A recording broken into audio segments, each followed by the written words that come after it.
Hi everyone, my name is Jillian, this is my channel, and today I want to talk about something pretty personal and a little more serious, and that is self-harm. I am unsure how YouTube is going to take this video, but I would like to clarify, I'm not going to show any pictures of anything, and I'm also not going to go in really any detail about the self-harm itself, like at all.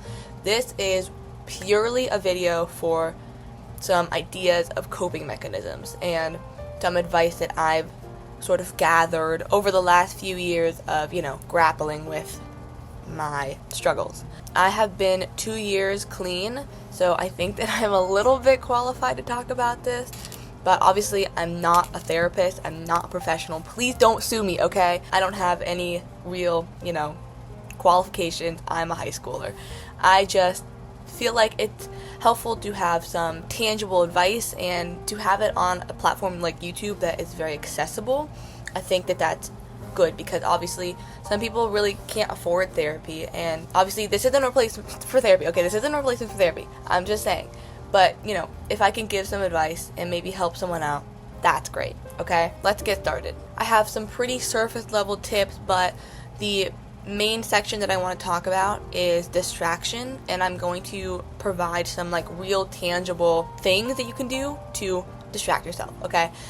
So the first tip that I have is probably the most important one, which is just understanding where the urges are coming from, because if you understand the root cause of something, you can go back and process it, maybe make it better, maybe make it not as overwhelming, and just work to not feel that way as much, Obviously, these urges are never fully gonna go away, but really the big point is to cope with them better and make them less overwhelming. So understanding where the urges are coming from is really important. Some things I would probably ask are do you feel this way because you're feeling sad or angry or anxious, something like that? Do you want to prove something to someone? Do you think that doing the action that you want to do will make you feel better? And if it does, why does it make you feel better? Just understanding the why of it all, what is going through your head, why does this feel like the thing that you need to do, what is motivating this urge, right? And then the biggest, like I said, beefiest section of this video is distraction. My top one coping mechanism is distraction. Obviously, it can feel sometimes kind of ignorant to say distract yourself, because when you're actively in a crisis, it's kind of hard to take a step back and change or do something. But once you can kind of immediately learn to just distract yourself, when you feel these urges coming on, if you can just get it going, if you can have that as a habit, it's really genuinely, in my opinion, super helpful. I know that these thoughts can get really overwhelming, but doing something you enjoy, like watching a YouTube video or crocheting or going on a walk or run, these are all really great coping skills to distract yourself. Obviously, like I said, you should try to understand / process why you're having these urges in the first place. But I would probably not do that if I was really upset and in a super heightened state, because if you try to process it in that moment, you're kind of reminding yourself more of those urges, and that can just lead to more intense urges. You know what I mean? If you're thinking about it more, that's why I probably wouldn't recommend journaling if you're really having high urges, because it just reminds yourself of them and then you can't really put that thought away. So here are some tangible, actionable distractions to use. Obviously, you can't do all of these all the time, but just having a diverse toolbox, as therapists say, is really helpful. So, going on a walk or a run, if you like being creative, draw, write, crochet, etc. Watching a YouTube video or series you really like.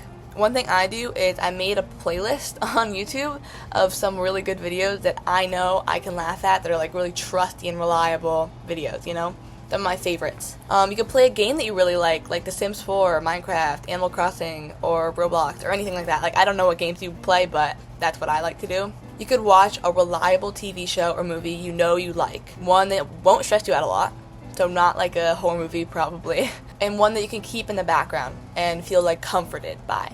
If you live near a library or a park or something like that, I would walk there. And if you live in a city or town with a downtown area, walk around downtown, if it's safe, obviously.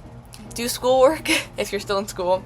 so long as, it won't stress you out too much.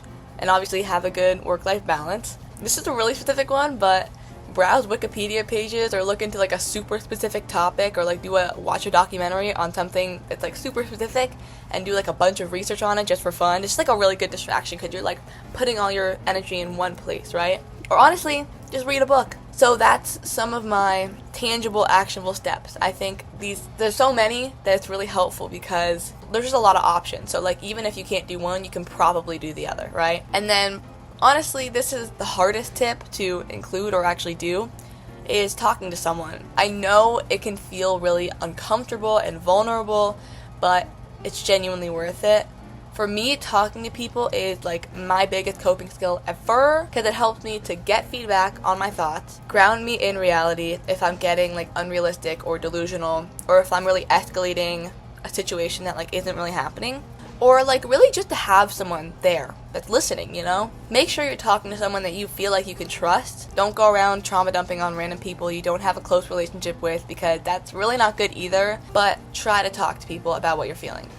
Also, I understand not everyone can afford like therapy or something like that, but working to find and build relationships in the first place is good, in my opinion. Talking to teachers or school counselors or family members or good friends. I know it can be tricky sometimes because sometimes there's like a lack of trust, but just finding people you can talk to is really important. Also, you don't even have to talk to people about the urges or like your mental health. You can just talk to someone to talk to them. That's a really good distraction and it can cheer you up. To end this off, I know this is like a really abrupt outro, but I know not all of these steps are easy to do, and some of them you've definitely heard before, so it's not like niche, underground, specific tips. But trying to implement them and stop a crisis before it starts is super important. I hope this was helpful advice, and again, I'm not a therapist. Don't sue me, please. I am not a therapist. I'm not a professional. I just have a lot of experience with therapy, okay? So if this doesn't work, if you actually want to add something, go right ahead, as long as it's constructive criticism. But I understand like some of these might not help, and again, I'm not telling you to do this. This isn't me saying you should do this or this is a good thing for you, because I don't know you. Just have that context and understand I'm not a professional, okay? But yeah, I just felt like this was important, and I think it's good to share experiences that are kind of taboo, like self-harm, because I think it breaks that stigma a little bit. And I think it also, like, having a video like this on a platform as accessible as YouTube, I think is really good because, people that can't afford therapy, that don't know how to cope with what they're feeling, like, this can be helpful, I feel like.